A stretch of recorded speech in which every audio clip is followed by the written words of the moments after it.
बघितलं म्हणूनच दूर जातो. दूर? मी तुला धरून बी आहे तरी. माझ्या आत जे आहे ते प्रेमासाठी नाही, माझ्या आत जे आहे ते एकटेपणासाठी नाही. माझं डोकं मला शांत राहू देत नाही. माझं आयुष्य मला शांत राहू देत नाही. मी तुझ्याकडे प्रेम मागत नाहीये, मी फक्त जागा मागते. माझ्याकडे जागा नाही.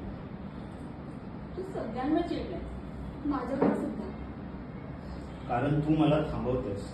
मी तुला थांबवत नाहीये, मी तुला वाचवायचा प्रयत्न करते. मला त्याची गरज नाहीये. ठीक आहे, मग आपण दोघं एकत्र राहू.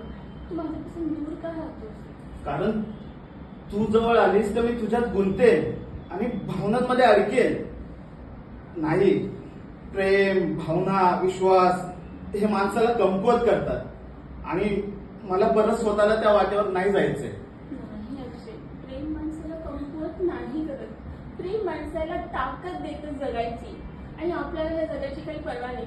आपल्या ह्या जगामध्ये तू आणि मी, फक्त आपण दोघं. हे तू आत्ता बोलतेस कारण तुझी गरज तुला विचार करू देत नाही. एकदा का गरज भागली का व्यवहार सुरू होतो. मग प्रेम, भावना, विश्वास हे नुसते शब्द बनून राहतात. तुझी एकदा गरज संपली का तूही मला फाट्यावर मारणार, माझ्यावर हक्क गाजवणार. मला माझ्यावर कुणाचाच अंकुश नकोय. मला कोणाचं काहीच ऐकून घ्यायचं नाहीये. मला माझ्या मनाप्रमाणे जगायचंय, वागायचंय, तुझा गुलाम बनून नाही.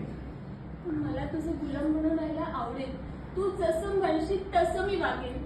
तुझा मार खाईन, शिवा घेईन, सगळं. मला तुझ्या सोबत राहू दे ना प्लीज. बस करे ना करे. बाजार बसवी झाली, साला सगळीकडे लोळून आता मला फसवायला आले. बघ, तुझी भूक ना दुसरीकडे जाऊन मिटव. बाजार बसली? मी बाजार बसली नाहीये. मी खरं प्रेम केलं, पण सगळ्यांनी माझा वापर करून घेतला. यात माझी काही चूक आहे? तू तसं नाही, खरं आहेस म्हणून मला तू हवा आहेस. का? तुला ते शक्य नाहीये का? काय म्हणालीस? कुत्रे, हरामखोर, काय म्हणालीस? मार तुझ्या सोबत. तू पागल झालीस. तुझ्यासाठी, तुझ्या प्रेमासाठी. ठीक आहे, तुला माझं शरीरच आवडलं, तुला माझं प्रेम कधीच मिळणार नाही.